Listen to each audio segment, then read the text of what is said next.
What is good, everybody? It's Here and There podcast. I'm back with another episode of the podcast. This one's going to be a good one today. I'm very excited to get a singer-songwriter who has worked with a bunch of notable classic rock artists, Robbie Gennet. It's going to be a good episode, man. I hope y'all enjoy it. This is something different than what y'all are used to seeing, and it's a great episode. It does not disappoint. So hope you guys enjoy it. If you guys do, make sure you like, comment, subscribe. Let me know in the comment section what you guys want to see, and I will catch y'all when I catch y'all. Peace. Yeah.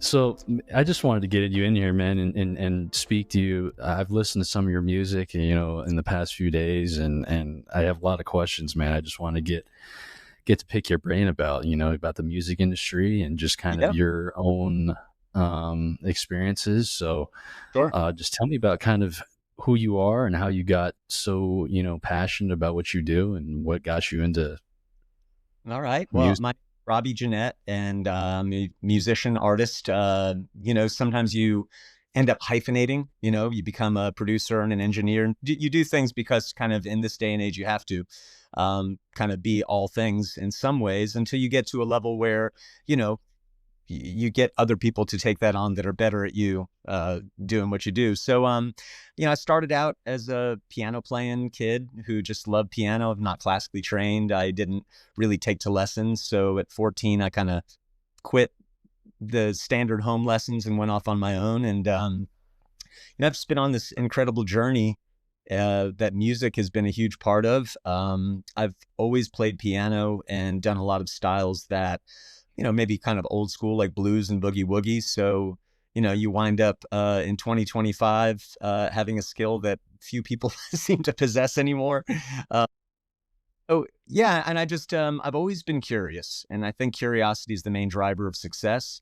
And my curiosity has just pushed me to learn and explore and expand and evolve in many different directions, far beyond what I could have seen, when I was a teenager trying to play like Elton John or figure out that Billy Joel song or whatever, Exactly. That's awesome. Yeah.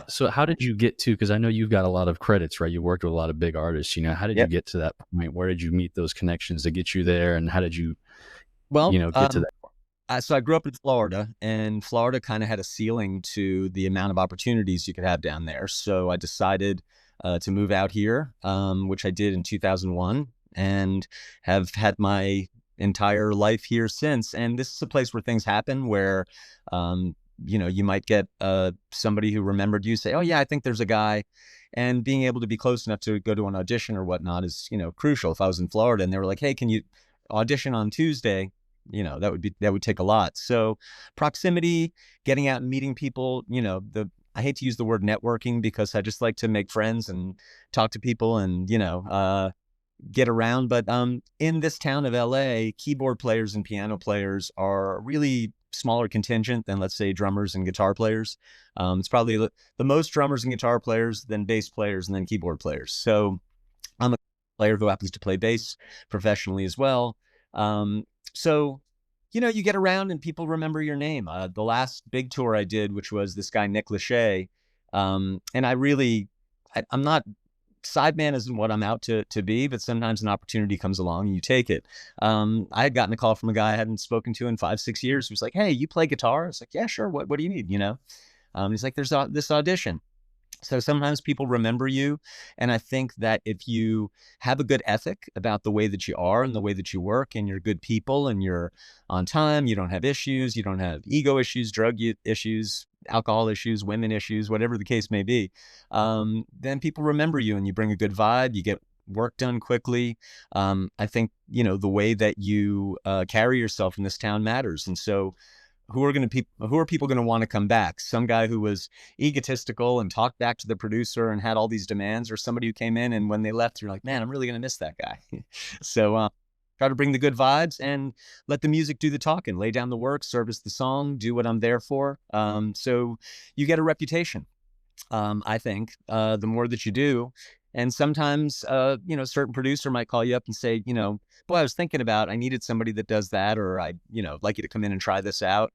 Or I was in a studio once not long ago doing a piano thing. And they said, pick up the bass. Let's hear how it sounds with the bass line. And they ended up keeping my bass line because I play well with my piano part because my left hand knows what my left hand's doing. So it's a nice little dance.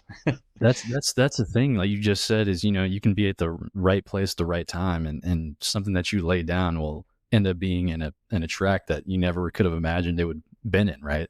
So it's Absolutely. just being in that right space at the right time is what's the cool thing about music is, you go around and you, like you said, network a little bit, and you're kind of Yep. just going to different studios and figuring out, okay, what can I do to kind of show what I can do, and maybe I can get myself some type of melody or something laid down in track, and who knows how that track might do, so Yeah. it's the beautiful thing about it, right? And there's people who are, it's not necessarily how good you are or how fast you can play. Sometimes it's about, your competency and flexibility in certain situations. And, if they want a certain flavor, can you give it to them? It's not about, and the tour that I did wasn't about who could play acoustic guitar the best. A lot of it was about vibe. And, if you're good and competent enough to play the parts as is, you don't need to throw some shredder guitar on top of it. It's that's not what's going to make or break the Right, gig. exactly. So you came from Florida, correct? Originally from Florida. Yeah, one-way trip. um Moving to LA, I mean, was that a nerve-wracking process of just kind of packing up your stuff and saying, hey, I'm going to pursue this music stuff full Of time and course. see where it goes? Well, it was never a question of thinking that this was going to be a full-time thing. I mean, I'm a lifer and I have been Yeah. just forever. And even when I've done other things, I've constantly pushed and pursued my own thing. But yeah, getting in a van and packing all of my belongings and heading west. I stayed in my van a couple nights. I slept on some couches till I figured it out. The only thing scarier than that would be being in Florida right now, looking and going, man, I wonder what would happen if I moved to California. Hmm. So much good stuff, so much creative stuff has happened since I moved here. I couldn't imagine being anywhere else. And I love to bodyboard and ride waves. So I'm right, 15 minutes away from great surf. You're right So where you want to be. You're right right where where you I want to want to. be. That's That's right. awesome, man. So I just got to ask, so you've worked with legends, right? Like Mike McCready, Robbie Krieger, Yep. and Wayne Kramer. Yeah. Tell me about, I guess, a lesson or something, a piece of advice that you took away from collaborating with them. I think, people in levels of fame can be wildly different personalities, sometimes very difficult, sometimes lovely and warm to work with. I like Wayne Kramer, who was part of the MC5.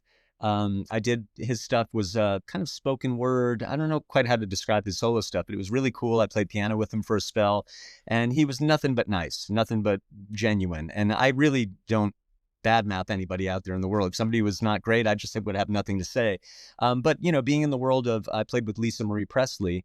Her world was really interesting because she'd have a meet and greet, and people would show up dressed as Elvis, and they'd remove them, or dressed as Michael Jackson, who she was married to. I mean, it becomes a very bizarre reality that you're living in.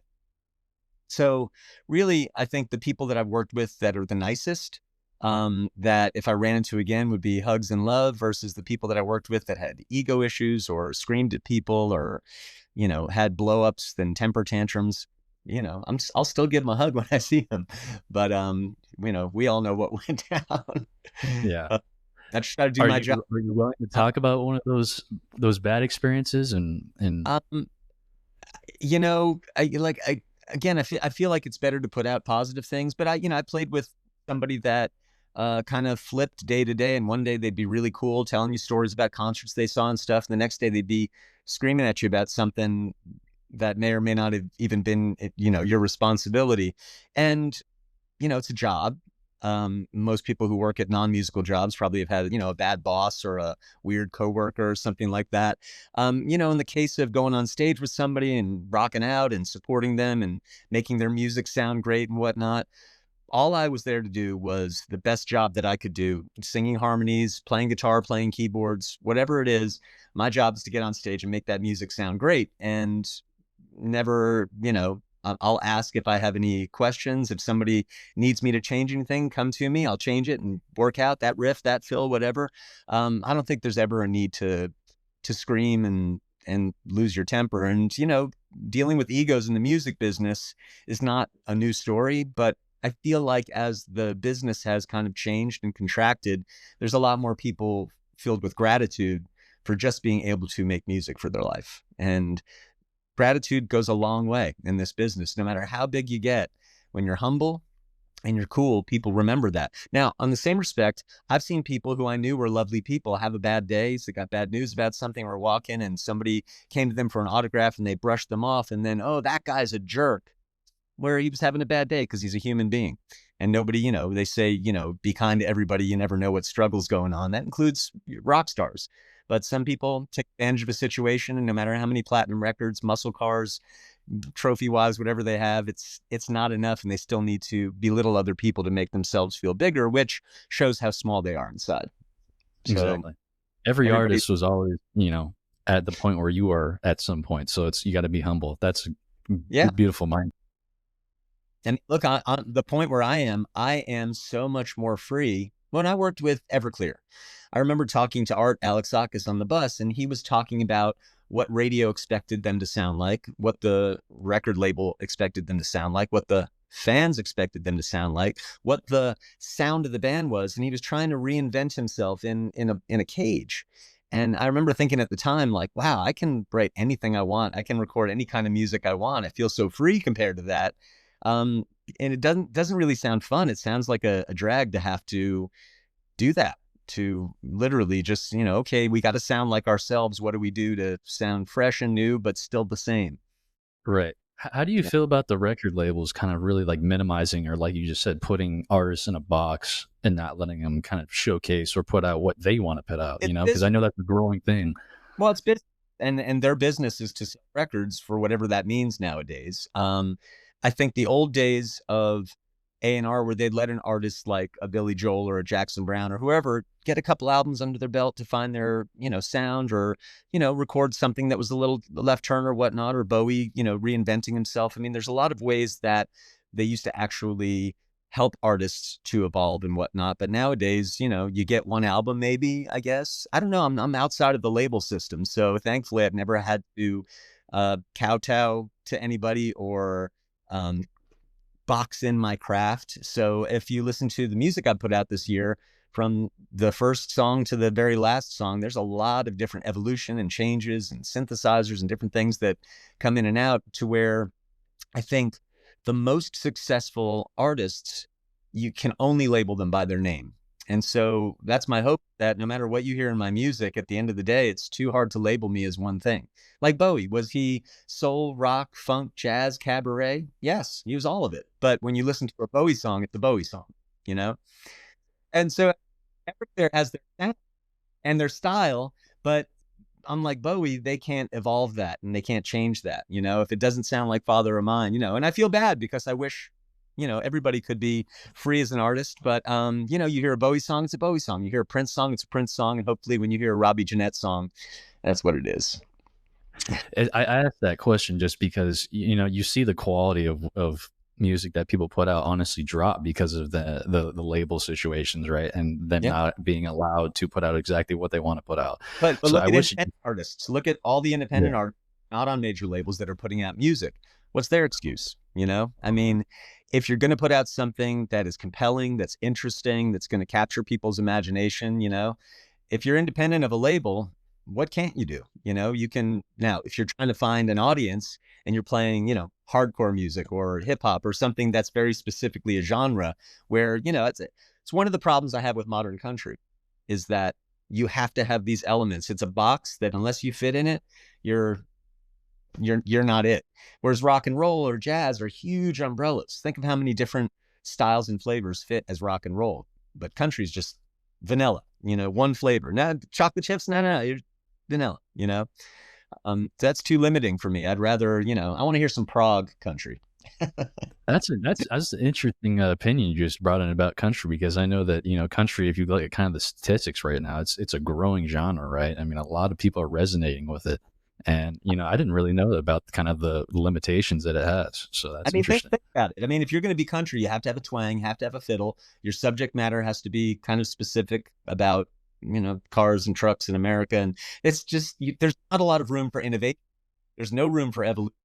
And in order for it to exist as a genre, everything has to fit in it. Whereas rock and roll as a genre has a lot more wiggle room, and jazz has a lot more wiggle room. So, if you're going to play blues, there's only so much wiggle room. If you're going to play reggae, there's only so much wiggle room, right? It has to have certain elements. So, but unlike country with reggae and blues, I can listen to it. I can definitely tell that you take a lot of inspiration in your music, because I was listening to some things and I saw a lot of, inspiration from maybe some pop sounds or, some classic rock sounds. So it's really cool Yeah. that, you've definitely kind of ventured out a little bit, and kind of created that own unique sound that you're trying to create. Again, I'm curious. So I have a synthesizer. I want to use it. I'm playing around with it. I come up with a riff. This is a synth song. I'm playing piano. I come up with a thing.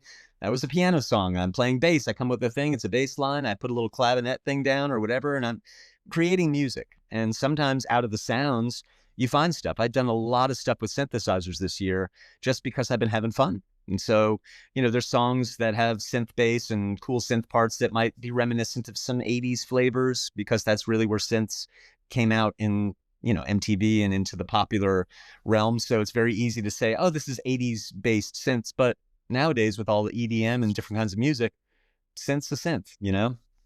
I just want to make music that compels me. I want to write the kind of lyrics that I can express myself, and hopefully people enjoy what I'm doing, because, ultimately you're creating it for yourself, at the highest level. I don't know if you've done a lot of looking into Rick Rubin or read his book, The Creative Act, but that book changed the course of my life in so many respects, because last year I read it and I was making all this music, not thinking I was going to put it out. And then I just all of a sudden just said, what am I doing? Why not put it out?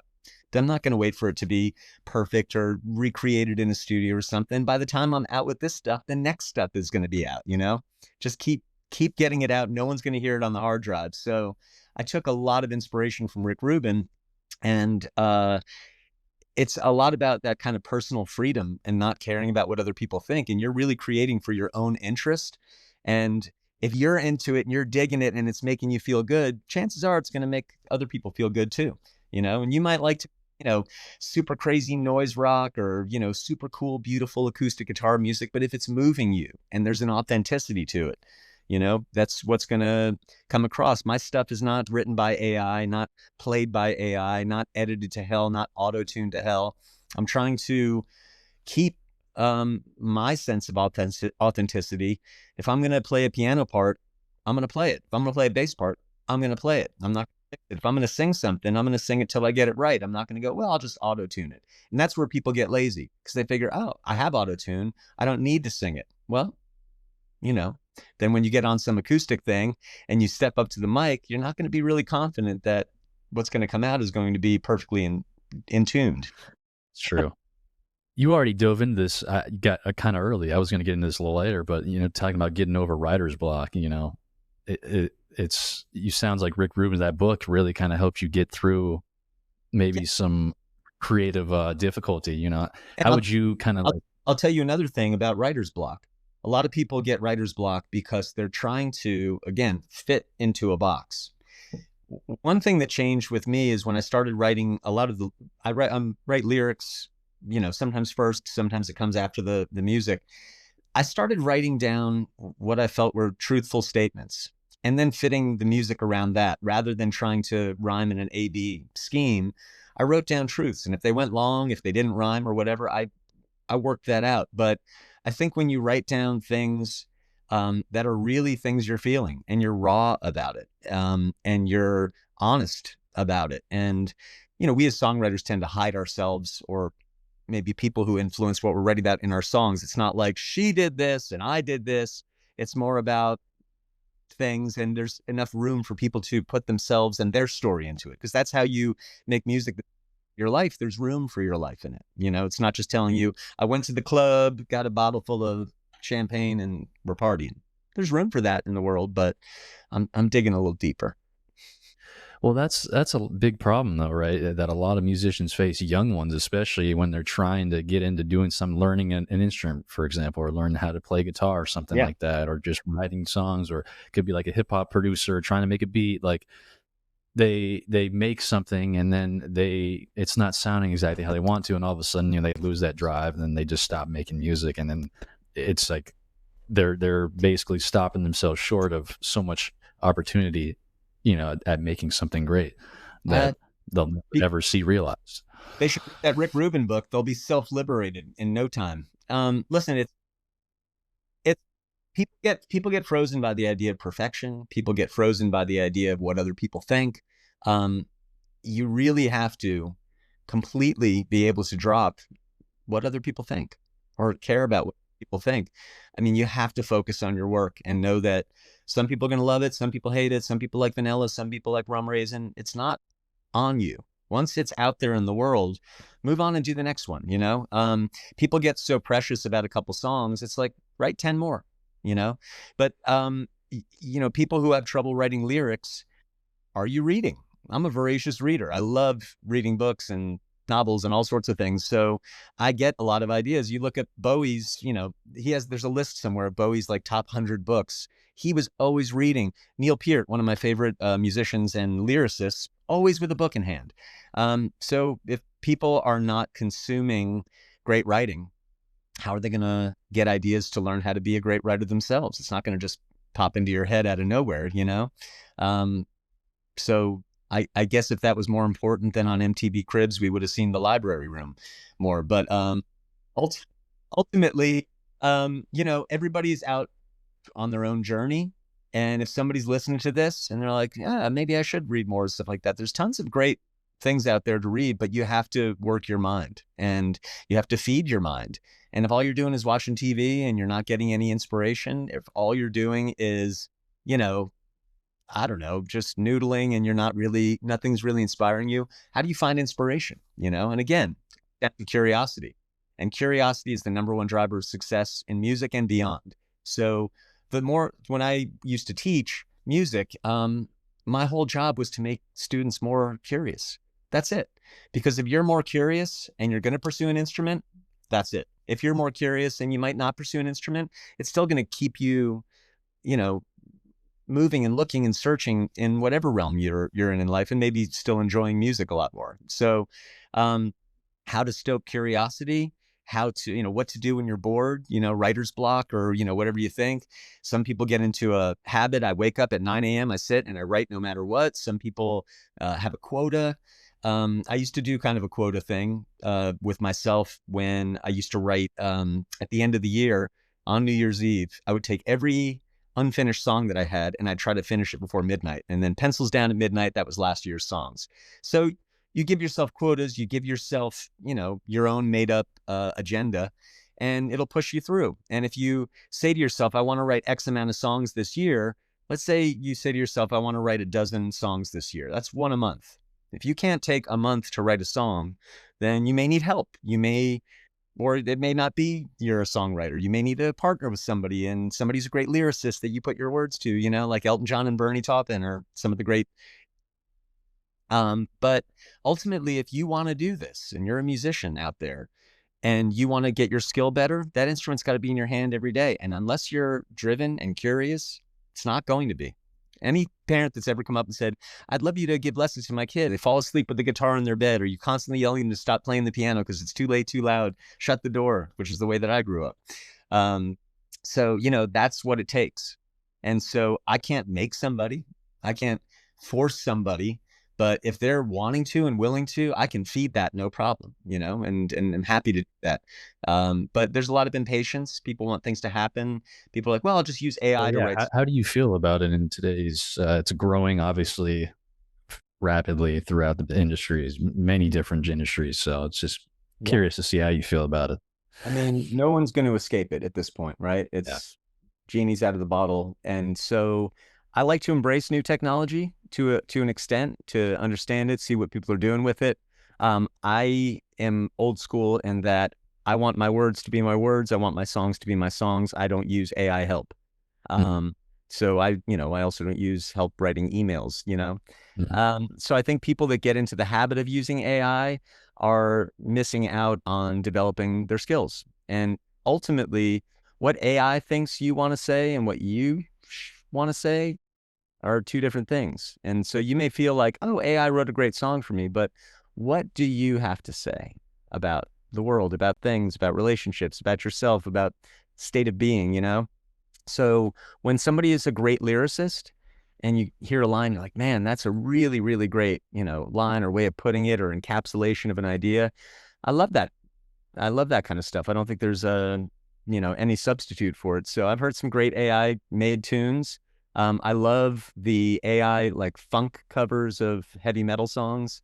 Um, some of them are great. Like I'd love to hear a live band play them. And I think there'll probably be at some point a live band out touring on AI written songs as the live experience of those songs.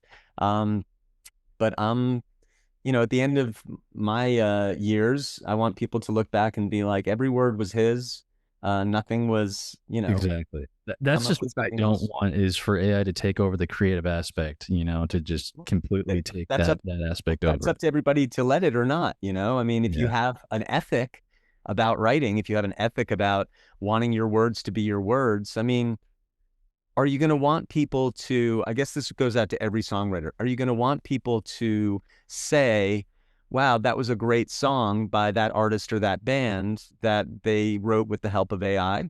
Or are you going to want to say, that was a great song that guy wrote with his piano in his room and here's the handwritten lyrics that he wrote? Is it akin to steroids in sports? It's not a competition. Essentially. It it In a way. it In a is and way. it isn't. It's not a competition. I mean, the Yeah. Grammys or the Song of the Year, whatnot. That's a competitive thing. That's still, industry people picking it. It's not the masses choosing it. Right. But you have to think as an artist. Okay, maybe it's hard for me to write lyrics right now. Maybe it's hard for me to write a lot of chords right now. Learn more, do more, collaborate more. Now, you could collaborate with an AI agent and create something and learn more about the process by doing it that way and maybe come out with a great song. And maybe there'll be people like, I admit I wrote this with AI, but it's a great song and you're out singing it and that becomes your song.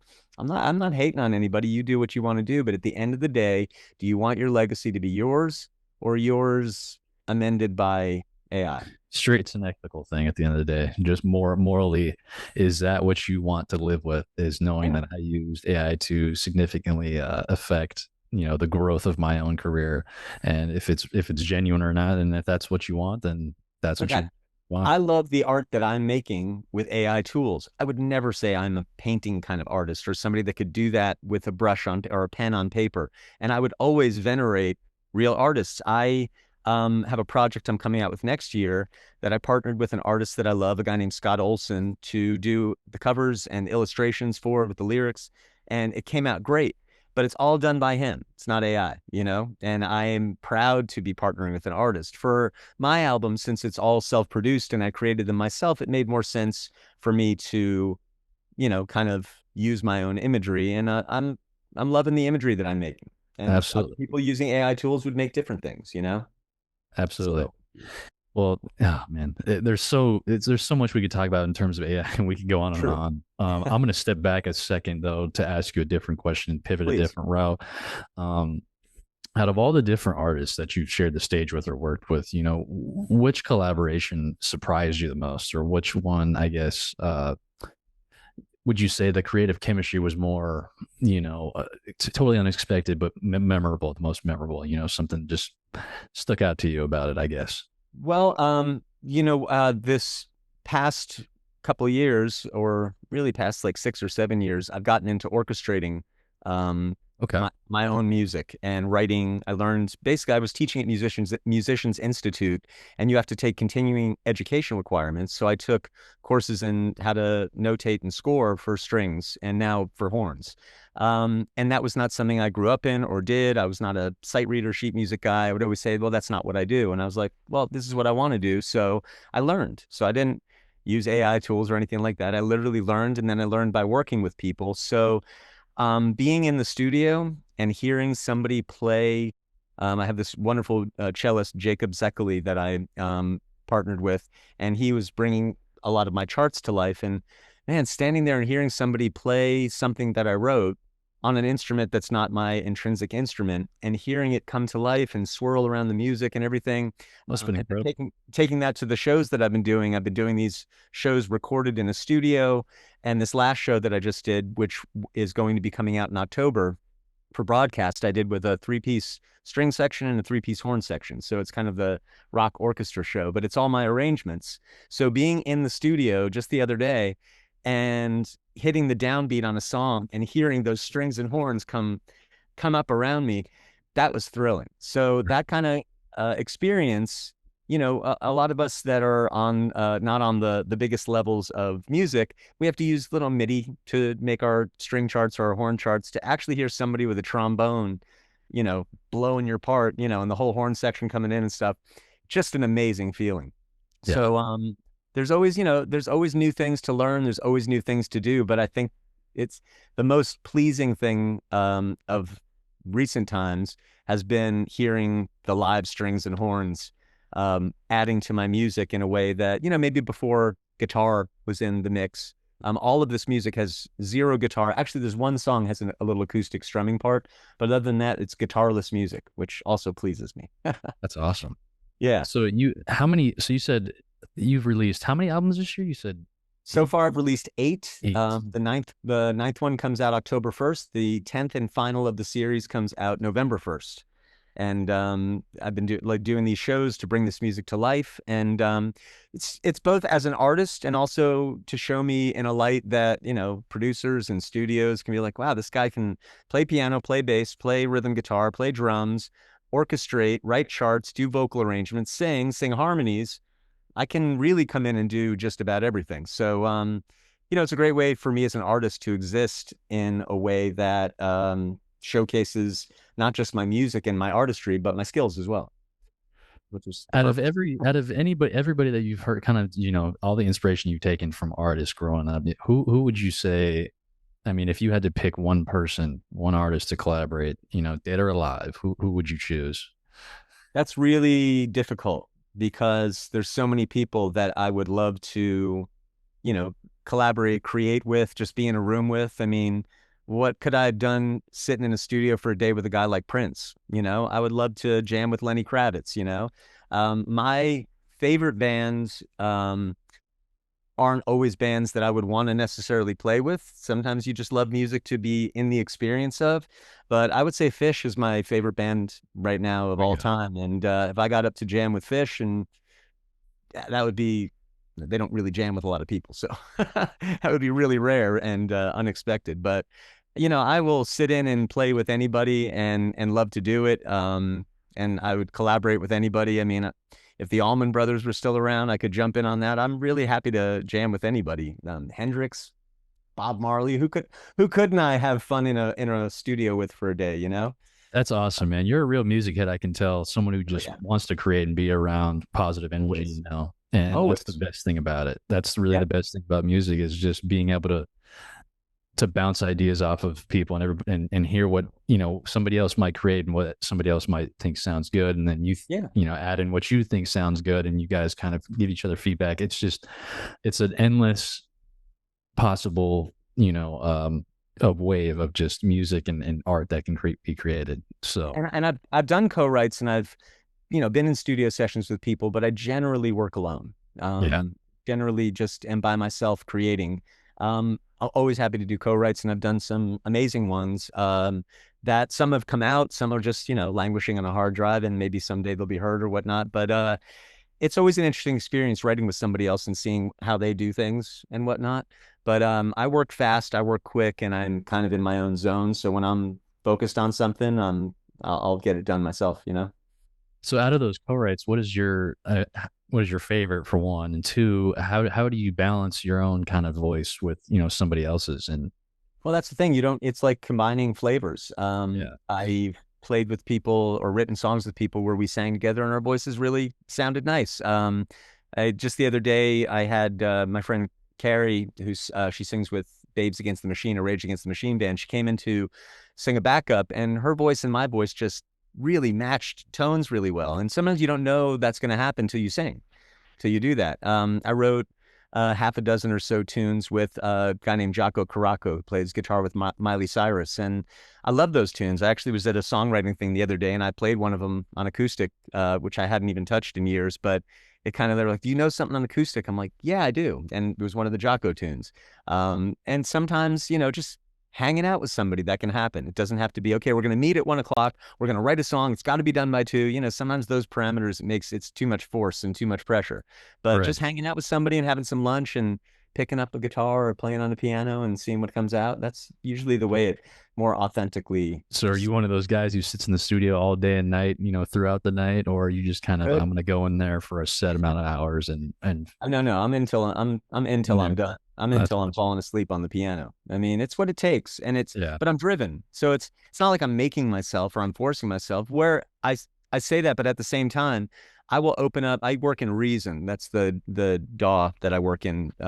It's just not as many people. A lot of people are in Pro Tools or Logic, whatever. I've found Reason to be incredible for flow, incredible for creativity, my templates, my sounds, all that kind of stuff. All the records that I've recorded this year have been all in Reason.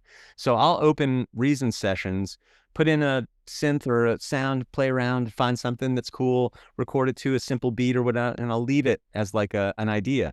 So this year, for the first time, I stopped creating new songs because I wanted to finish all of these songs that I'd already created. And that took focus and time and mixing. And, I'm the last opinion on everything. So I have hundreds of starts for songs. So in January, February, March, I'm going to kind of duck back into the creative world. Usually I'm on a tear creating all the time, which is how all these songs came up. But I had to give myself a break to focus on this. So it's the longest I've ever taken a break from creating, because I usually have quotas and I'm usually pushing to get stuff done before the end of the year. Having these records done and mixed, and I have the last one in mastering right now, is going to open me back up to being able to turn and start to focus on creating again. But I create a lot, I create quick, and I'm always scratching in. And I think that's what people don't understand is creativity and inspiration. It's not a rainstorm that comes every once in a while. And if you're lucky with your bucket, it is a well, and you got to keep that shovel in your hand and you got to keep digging. And if you keep digging, you will find. I always tell people, scratch in, put a little melody down, put a little chord thing down, put a little beat down, put a little idea down, and then come back to it later. And if you go through them, ooh, that one's kind of cool. Play with it, go with it, take it somewhere.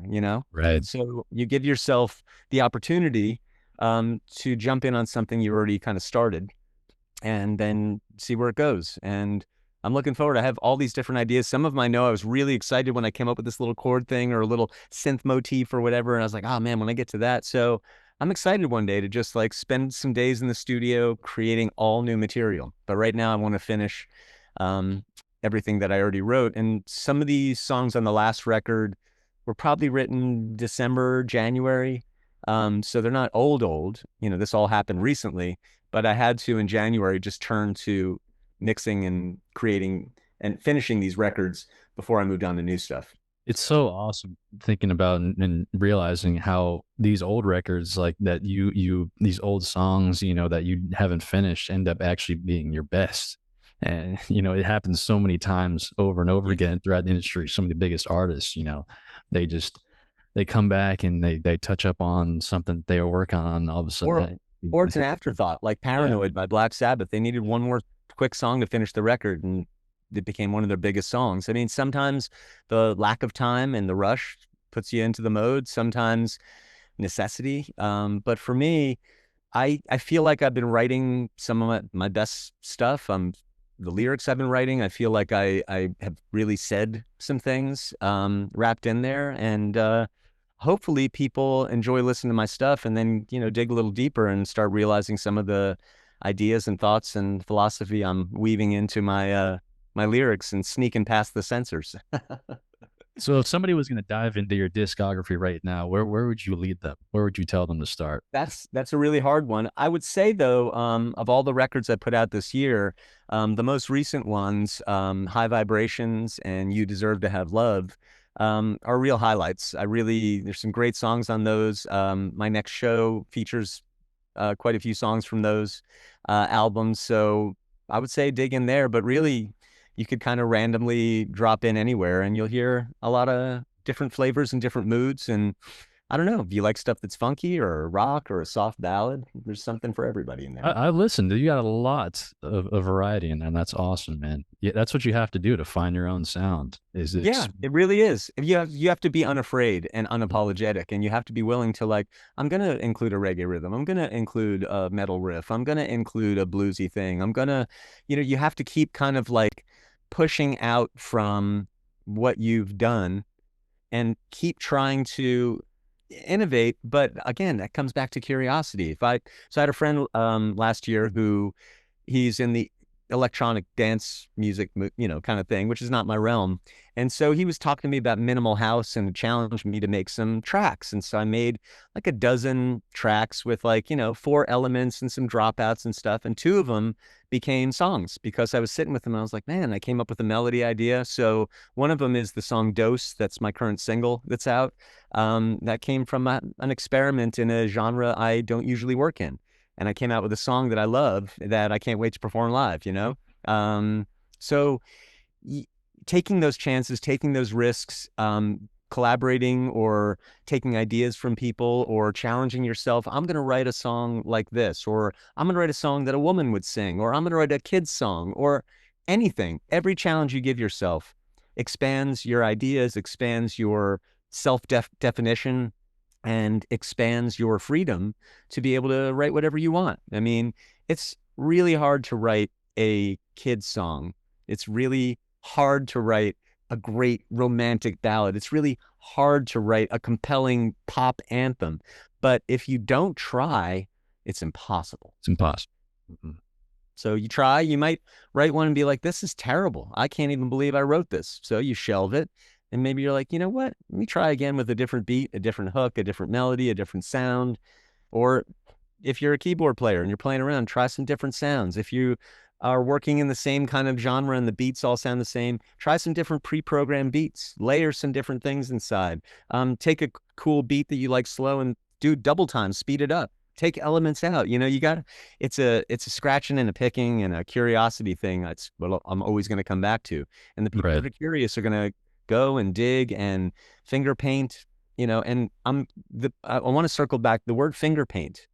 When you're a kid and you're dipping your fingers in the paint and just having fun with the world, that is the spirit that you need to carry through your entire life to be a creative person. I was just going to ask, what would you give advice wise to young musicians that are coming up and you have to play. You just can't stop playing. When I turn on a synth, pick up my bass guitar, I'm in play mode. So I'm having fun. I'm expressing myself. If somebody gives me a task, write a 3-minute song about happiness that has these elements in it, that's always a cool thing to do. All right, you got me some parameters. Let me see if I can fit something in there or whatnot. But it's that feeling of finger painting as a child, that freedom.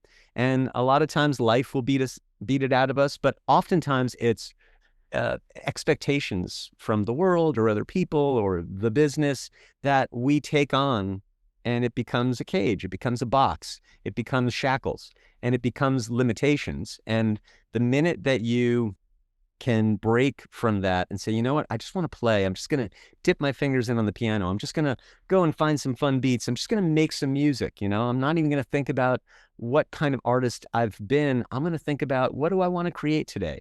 Maybe I haven't touched the guitar in a while and I pick it up and I'm strumming and I have this little 2-note thing and I'm like, oh, that's kind of cool. And then I pick it and it becomes, I record a little idea and it becomes a little part, and then it becomes, you never know when you dig that shovel in, when you're going to hit a geyser. But if you don't pick it up every day and try, it's just, you're waiting for rain, and it could be a drought. That's incredible. Well, Robbie, I think we got more than enough content, man. I really appreciate you coming by and stopping by and talking with me. This is awesome, man. I really appreciate you. Thank you.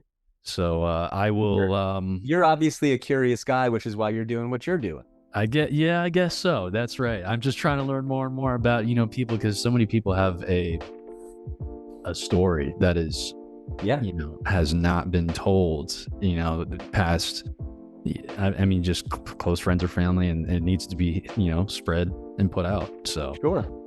So that's I appreciate the opportunity, and definitely dip back in and come around for the show next month, and the music beyond, and all the cool things I'm lining up. Thank you to everybody who watched this video and tuned in. If you guys enjoyed, make sure to follow Robbie Gennet on his Spotify, Apple Music, and Instagram links, and listen to his music if you guys want. As well as follow this podcast, follow me on my socials, and tune in for more videos coming soon. I appreciate everybody for watching, and I'll see you on the next video.